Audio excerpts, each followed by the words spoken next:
Doctora y magíster en computación, con foco en ingeniería de software, metodologías ágiles, validación y verificación de software por la Universidad Federal de Río Grande do Sul. También es fundadora y directora de Harvard Consulting y docente de la Universidad de Ciencias de la Salud de Porto Alegre, además de ser investigadora social aquí en Uruguay, en la UDELAR. Pedimos un aplauso para recibir. Muchas gracias por la presentación. Yo les agradezco la invitación por participar de este evento. La verdad es que estoy muy contenta. Es un honor muy grande participar de eventos acá en Montevideo, específicamente los eventos de Genexus. Genexus Consulting son muy famosos por ahí.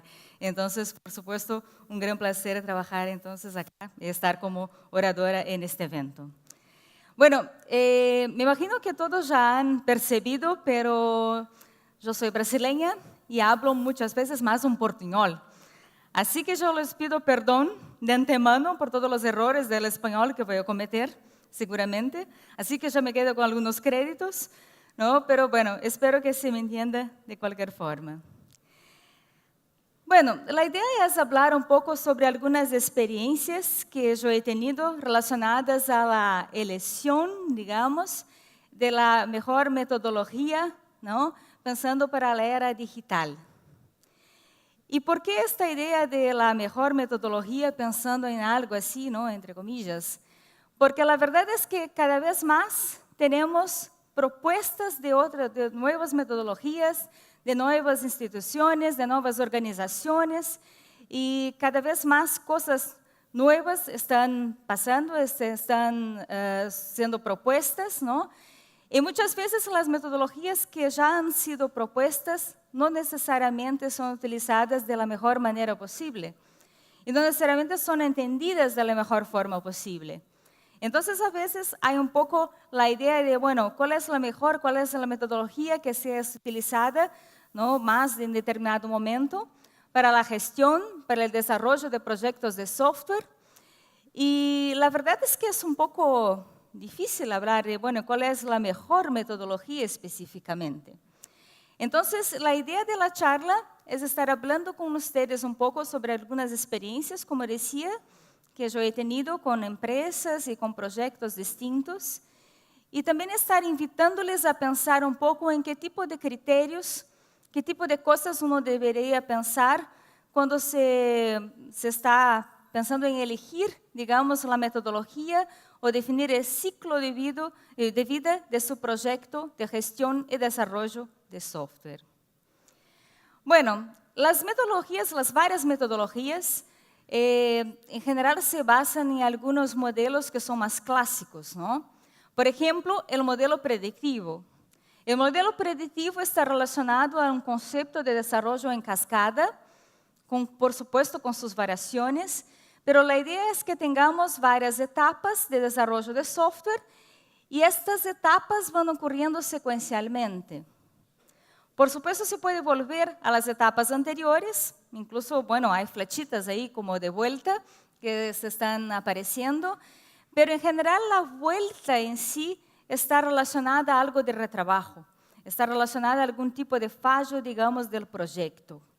Entonces, la idea es que uno haga una planificación sí más robusta y después siga la planificación de acuerdo con lo que ocurre dentro del proyecto. Y pensando que una planificación está siendo realizada, sobre todo en el inicio del proyecto, tenemos también entonces una incertidumbre más alta en el inicio del proyecto que va disminuyendo de acuerdo con se van ocurriendo las etapas del proyecto, ¿no? Entonces acá tenemos el famoso cono de la incertidumbre, con la idea de que tenemos un riesgo mucho más alto en el inicio, tenemos una incertidumbre mucho más grande en el inicio, y de acuerdo con las etapas que vamos siguiendo, con las actividades, por ejemplo, de validación, de verificación, muchas de las actividades que incluso ya fueron mencionadas anteriormente, vamos entonces intentando disminuir los riesgos relacionados al proyecto, a lo largo del ciclo de vida. Bueno, el otro modelo tradicional, digamos, es el modelo iterativo incremental, con la idea, ¿no?, relacionada a algo que no se va a planificar todo en el inicio del proyecto, pero que la planificación sea más distribuida a lo largo del proyecto. Entonces, por ejemplo, aquí tenemos varias metodologías ágiles, como el Scrum, acá tenemos el framework de Open Up. Entonces, con la idea de que sí hay una planificación inicial, pero esta planificación inicial sigue después con la idea de iteraciones. Y cada una de las iteraciones está relacionada a la producción de un incremento, de una parte del software que va a ser entregue al cliente, que va a ser validada por el cliente, y así vamos identificando problemas lo más temprano posible. Vamos identificando cambios lo más temprano posible. Y con esto, entonces, claro, el costo del cambio también no es tan alto, ¿no?, dependiendo del largo del proyecto, y los riesgos se van disminuyendo lo más temprano posible también. ¿Ah? Bueno, estos son como modelos un poco más clásicos, digamos, ¿no? El modelo clásico, ¿no?, el modelo cascada y el modelo iterativo incremental. Pero hay muchas cosas, es decir, hay como varias ideas, varias metodologías, como decíamos, que son propuestas. Y a veces cuando uno piensa con esta cantidad de cosas que hay disponibles, ¿no?, la forma como el software está siendo utilizado actualmente, como fue presentado anteriormente, ¿no?, cada vez más, y inclusive, digamos, con esto del mobile, varias personas que nunca han utilizado software están utilizando software diariamente actualmente, ¿no? Entonces, nuestra responsabilidad también aumenta mucho. Y ahí puede generar un poco de pánico, quizás, o ansiedad, en el sentido, bueno, ¿qué hago, no? Hay tantas metodologías, tantas cosas, tantas propuestas, tantas técnicas, métodos, ciclos, etc. ¿Qué hago para trabajar con un software de calidad, para producir un software de calidad? Y ahí volvemos a un ensinamiento del Karate Kid. Entonces, de una película, bueno, la versión de 1984, mucha gente acá no había nacido cuando fue lanzada la película, pero bueno, que entonces, cuando todo está confuso, cuando todo está súper complicado, tenemos que volver al básico, ¿no? Entonces, el señor Miyagi dice, bueno, hay que aprender a respirar. Y nosotros tenemos que aprender también a respirar. ¿Y qué sería el aprender a respirar en los proyectos? Es pensar exactamente cuál es la base de todo. ¿Cuál es la idea de utilizar una metodología? ¿Por qué tenemos que utilizar una metodología y qué tipo de objetivos tenemos? ¿No? Entonces, yo voy a contar una historia también para ustedes. Hay una princesa que era muy bonita, ¿no?, pero vivía muy triste.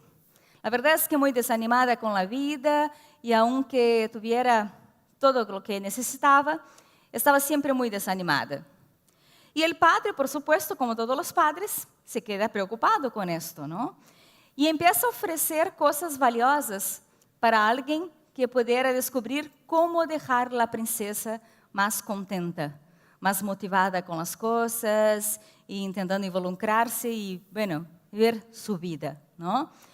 Entonces la gente empieza a presentar, por ejemplo, juguetes, mágica, zapatos, ropas preciosas y cosas de este tipo, y la princesa simplemente no reacciona. Pero hay una persona que consigue descubrir exactamente lo que hay de problemas con la princesa. Y la princesa, en verdad, lo que necesitaba era lentes. Entonces, a partir del momento que la princesa comenzó a usar lentes, entonces empezó a quedarse contenta y ver la vida y entender todo lo que pasaba a su alrededor de una forma mucho mejor. Una de las ideas de la charla es invitarles a pensar qué serían nuestras lentes, pensando en proyectos de software, pensando en proyectos de gestión, de desarrollo de software, ¿no? Entonces, Nuestras lentes van a ayudarnos a elegir la mejor metodología, a entender exactamente por qué cada metodología puede ser utilizada de la mejor forma posible. Y estas lentes están relacionadas con eso de volver al básico de Karate Kid, ¿no? Entonces, ¿por qué utilizamos? Necesitamos generar valor. Necesitamos buscar una mayor productividad, una mayor calidad, ¿no? Queremos desarrollar software que sea lo más nuevo posible, con innovaciones y todo esto, pero de cualquier forma todavía necesitamos de metodologías de gestión y desarrollo de software. Ideas geniales pueden simplemente no ir adelante por fallos de proyecto, por fallos de planificación, ¿ah? Entonces, la idea es que, aunque parezca a veces, ¿no?, que esto de metodología, ciclo de vida, ingeniería de software, sea algo que, bueno, lo más interesante ahora sea algo más mobile y no sé qué, y otras cosas quizás más, que parezcan más innovadoras, todo esto de alguna forma tiene que estar, por supuesto, apoyado en su base, ¿no?, en volver al básico, que es la planificación en sí del proyecto. Bueno, entonces ahora les presento algunas ideas un poco distintas, digamos, de ciclo de vida, de metodologías que fueron utilizadas en algunos de los proyectos que yo estuve involucrada. Bueno, tenemos todos los ciclos que van a ser presentados utilizando algunas etapas básicas. Essas etapas básicas estão relacionadas ao RUP, o Rational Unified Process, o al Open Up, que é o Open Unified Process, pero com a ideia de que temos uma fase de concepção. En la fase de concepción, la persona va a definir, o el equipo, mejor diciendo, va a definir exactamente el alcance del proyecto, cuáles son los requisitos, es decir, algún tipo de planificación, digamos. En la elaboración se va a detallar más los requisitos, se va a definir, por ejemplo, documentos de análisis, de proyecto, es decir, se va bajando el grado de abstracción hasta llegar en construcción, en la codificación y testing, y la parte de transición, que sería, digamos, los testing, la parte de testing final, y ahí a la entrega del software. Bueno, en este caso específicamente no tenemos algo que sea o el modelo predictivo o el modelo iterativo incremental, pero sí una mezcla de las dos ideas. Por ejemplo, en este caso, la idea es que hay una concepción inicial en que uno va a definir sí el alcance del proyecto, que va a definir los requisitos de la mejor forma posible, con las informaciones que tiene en el momento y sabiendo que estas informaciones van a cambiar a lo largo del proyecto, ¿no? Y bueno, y también trabajar un poco más sobre el design arquitectural, en el sentido de dar la base para que las iteraciones ocurran.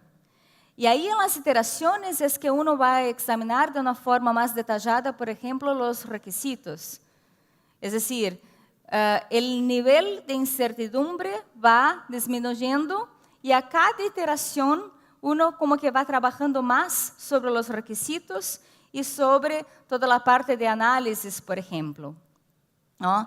Bueno, eventualmente hay que volver, por ejemplo, a lo que fue definido en la concepción inicial, por supuesto que sí, pero con esto de las iteraciones, y cada iteración va entonces a producir algún tipo de incremento que será validado con el cliente, ¿no? Entonces se va disminuyendo también los riesgos. E aí, depois de todo, mesmo depois das entregas que eventualmente sejam realizadas, há uma fase de transição final, em que há, por exemplo, a homologação do produto, há o testing de integração, eventualmente de sistema, também de uma forma mais robusta. Então, o que estamos falando acá é que temos o início e o fim mais parecido com o modelo preditivo, con el sentido de dar una base más robusta, digamos, para el inicio del proyecto y después para asegurar, para garantizar que el proyecto fue desarrollado de la forma como debería. Pero en el medio de eso hay las varias iteraciones.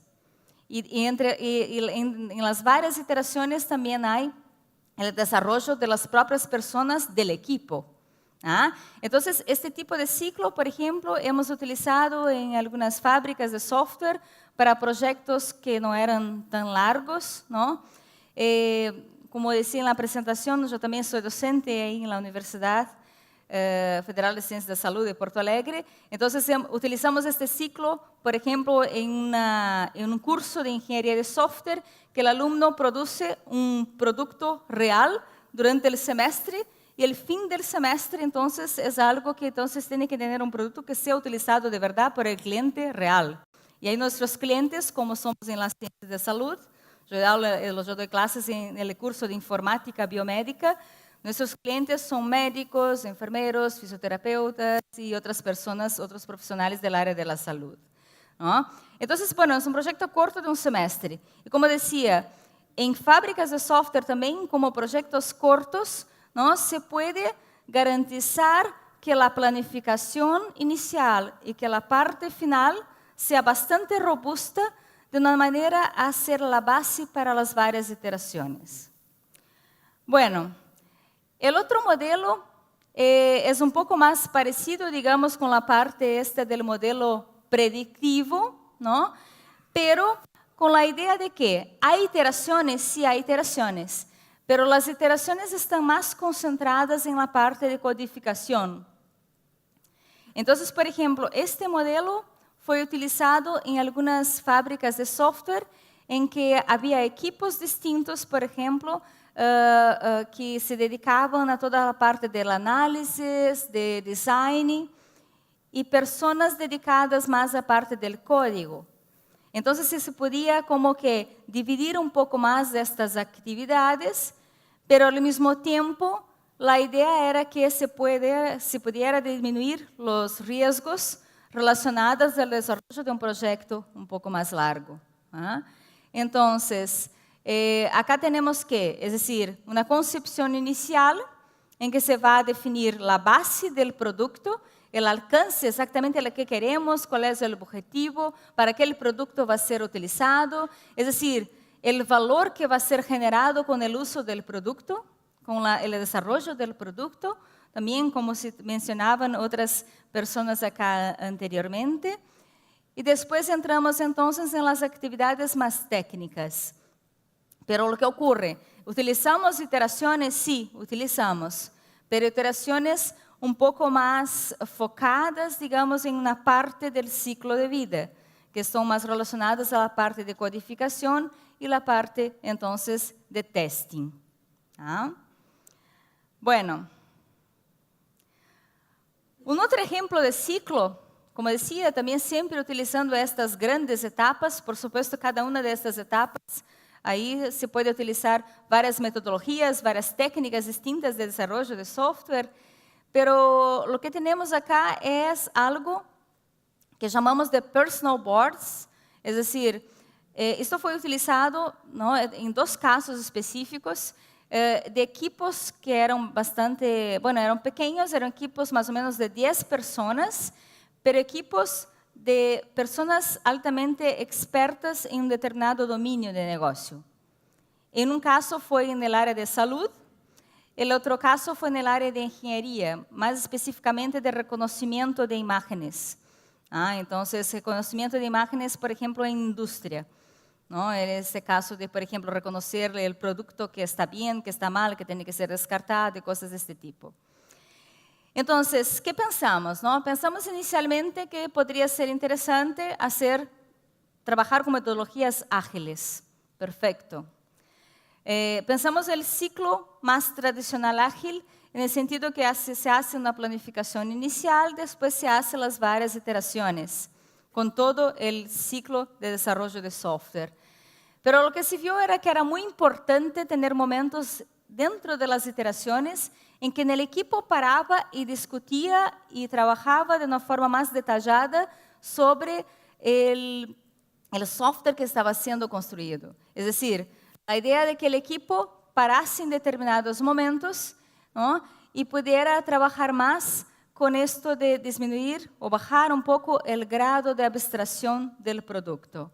Entonces, lo que hicimos, ¿no?, hay varias iteraciones, hay sí una concepción inicial en que la gente entonces define el alcance del proyecto, alguna cosa sobre los requisitos iniciales, pero dentro de cada iteración hay un momento en que hay algunas actividades en equipo relacionadas a la parte de concepción, de elaboración, es decir, de detallar más los requisitos y trabajar entonces con la parte de análisis, de design.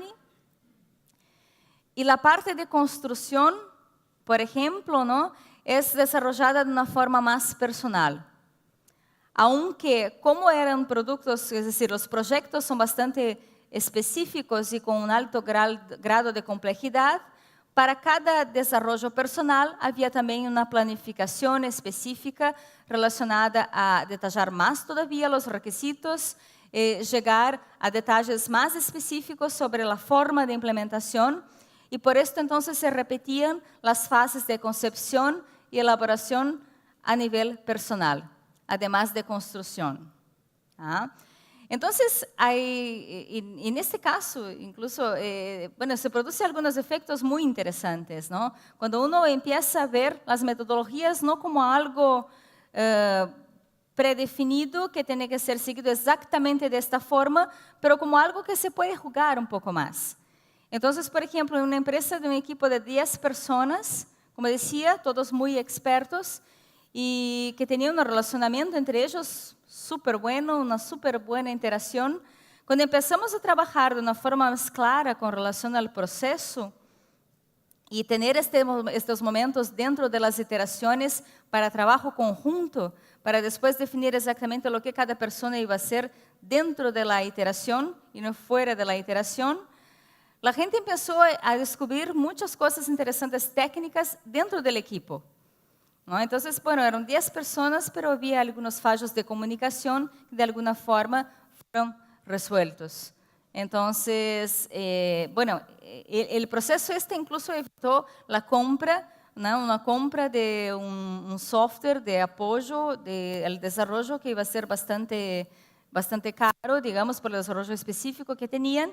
¿Por qué? Porque los problemas de comunicación habían sido resueltos. Es decir, la lente estaba más relacionada, el problema no estaba más relacionado con el proceso que con con el apoyo más técnico que necesitaban.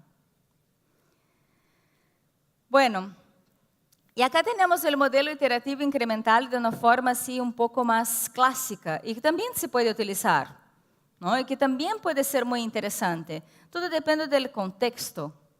Se hablaba antes del context-driven testing, podemos hablar del context-driven todo, cualquier cosa, metodologías, proyectos y todo esto, ¿no? Es decir, hay que considerar el contexto, hay que considerar el tipo de equipo que tenemos, el tipo de proyecto que está siendo desarrollado. Entonces, en el momento que tenemos un grado de incertidumbre más alto y que se tiene, por ejemplo, el cliente trabajando de una forma más cercana a nosotros, se puede utilizar un modelo más puro iterativo incremental, considerando que, por ejemplo, toda la parte de requisitos, de design, inclusive las definiciones arquitecturales, van a ser emergentes. ¿Qué significa emergentes? ¿Que uno va a hacer a la hora que quiera? No. Pero la idea es que va emergiendo de acuerdo con la forma como las etapas de desarrollo también van siendo seguidas. Entonces, se va conociendo más del software, se va conociendo más del sistema y al mismo tiempo entonces se va definiendo más algunos de esos parámetros que en general están relacionados más a la etapa inicial, de concepción inicial. Pero si el cliente está más cercano y se puede negociar con el cliente, y no necesariamente de esta forma clásica que se habla de metodologías ágiles, ¿no?, que el alcance del producto es altamente variable. Es súper complicado. Yo nunca he conseguido trabajar en un proyecto que se decía, bueno, yo voy a hacer lo que es posible. A ver, después vemos lo que de verdad fue posible, ¿no? Entonces, no es altamente variable, pero por supuesto se puede negociar prioridades, por ejemplo, se puede negociar lo que de verdad está generando más valor. Y el cliente puede ir conociendo más también a lo largo del tiempo. Bueno, y acá tenemos algo que es un poco raro, quizás por el diseño en sí, pero sí también fue aplicado ya, que fue la idea de trabajar con iteraciones, ¿sí? Trabajar con la parte esta inicial y la parte final más robusta, es decir, con la parte inicial entonces, ¿no? Intentando definir la base de una manera bastante detallada con relación a la arquitectura, con relación al design, a los requisitos, por ejemplo, que sería la concepción inicial. Pero lo que ocurrió en este momento era que los requisitos eran bastante complejos. Aquí, en este caso, se utilizaban las user stories para representar los requisitos, ¿no? Entonces, es un concepto de metodologías ágiles, o las historias de usuario. En portugués decimos user stories, un poco, bueno. Entonces, las user stories estas eran bastante complejas. Entonces, aunque fuera posible dividirlas, por ejemplo, en iteraciones, elegir algunas de más alta prioridad para serem trabajadas en una determinada iteración, era bastante complicado trabajar con iteración sin ningún momento de parada. Entonces, en primer momento se decidió, bueno, vamos a hacer iteraciones de una semana, ¿no? Que puede funcionar. Yo ya he trabajado con iteraciones, con proyectos con iteraciones de una semana, o las sprints, o lo que es ciclos, o como se llame la iteración. ¿Puede funcionar? Por supuesto que sí. Pero en este caso, la cosa era tan compleja que era difícil tener alguna user story que pudiera ser desarrollada en una semana específicamente. Entonces, hubo esto de la confusión. Bueno, a ver, no podemos desarrollar en una semana, pero al mismo tiempo dejar 2, 3 semanas, tenemos el problema de eventualmente no tener un momento formal, de volver a la planificación inicial y entender mejor todo el valor generado y eventualmente repriorizar las user stories. Entonces se decidió hacer algo que quizás la gente más purista de metodologías puede mirar y decir, oh, qué raro esto, ¿no? Pero la verdad es que funciona. Y entonces la idea era que la iteración fue dividida en 3 grandes momentos. Un momento más tradicional, en que todas las etapas del ciclo de vida eran entonces seguidas, ¿no? La concepción, elaboración, construcción, transición. A partir entonces de este momento se desarrollaba parte de las user stories. Había un momento en el medio ahí de las 2 semanas o de las 3, dependiendo del tamaño de la iteración, en que el equipo paraba completamente y hacía el replanteamiento general. Y a partir de ahí, entonces, como que planificaba mejor cómo sería la segunda parte de la iteración, considerando las mismas user stories. Entonces, teníamos las user stories siendo desarrolladas en 2 momentos distintos, ¿no? Una misma user story, considerando algunos aspectos técnicos. ¿Ah? Entonces, pero, y a veces, ¿no? Algunas personas de empresas o a veces alumnos de grado, posgrado, que sea, me dicen, pero ¿esto se puede hacer? No, porque esto yo no he visto en ningún libro. Y la verdad es que la idea es volver a la base. A ver, ¿por qué utilizamos una metodología de desarrollo? Utilizamos para decir, bueno, yo uso el modelo predictivo, yo uso Scrum, yo uso UML, bueno, ahí, claro, estoy citando cosas que son completamente distintas, ¿no? Pero la idea es que las metodologías deben servir para generar valor, para ayudarnos. Nuestro compromiso con el mundo es muy grande, ¿no? Como también fue presentado ahí en el inicio de la mañana. Yo tomé varias notas sobre varias cosas que fueron ditas que me parecieron súper interesantes. Entonces, si nuestro compromiso es tan grande, el desarrollo de software y los proyectos de desarrollo de software tienen que ser considerados en este contexto, con esta visión. Entonces, ¿se puede hacer? Bueno, ¿está generando valor? ¿Está generando más alta calidad, productividad? Sí se puede hacer, ¿no? ¿Esto significa que cada uno del equipo haga de una forma distinta? Porque Juliana dijo que sí, se puede hacer. No, por supuesto que no. Pero con la idea de definición de procesos que puedan ser seguidos por todo el equipo, mismo que sean procesos, que sean ciclos, que sean metodologías, que sean híbridas, que sean la mezcla de algunas cosas.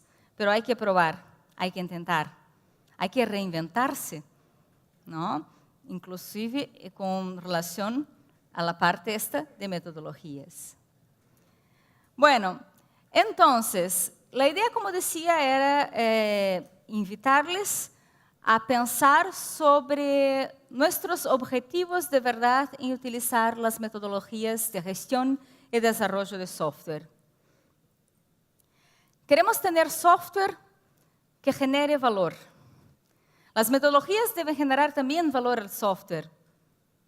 Los proyectos deberían generar también talentos dentro del equipo. Watts Humphrey, que es una de las personas más conocidas del área de calidad de software, ya falleció algunos años, pero siempre decía que cada proyecto debería servir no solamente para desarrollar software, pero también para desarrollar talentos.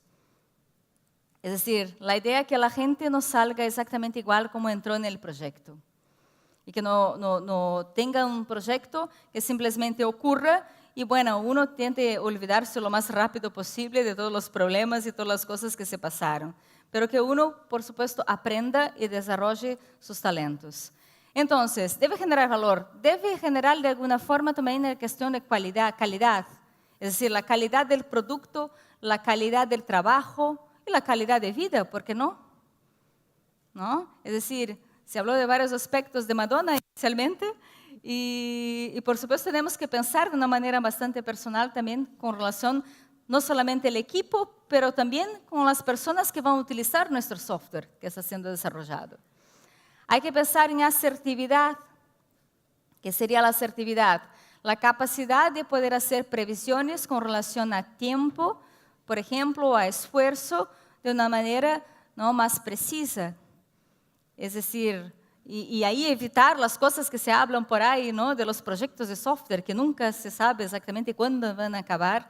Y, por supuesto, esto también influencia la calidad de vida, calidad de software y la generación de valor. Hay que pensar en la productividad. Hay que producir más con menos. Bueno, esta frase es súper conocida por todos, por supuesto, ¿no? Y esto significa trabajar un montón, es decir, poner la gente trabajando 14 horas por día y así producir más. No, es trabajar menos. Es trabajar de una forma más inteligente. Es generar más valor con cada una de las actividades. Esto también es reinventarse en este contexto, ¿no? Y, por supuesto, trabajar con innovación, ¿no? Pero una innovación que sea planificada, que sea controlada y que pueda seguir después en un ritmo sustentable. Que no sirva solamente para el inicio, pero que pueda después seguir. Que también fue otro atributo citado de Madonna, ¿no? Que me pareció bastante pertinente, bastante interesante.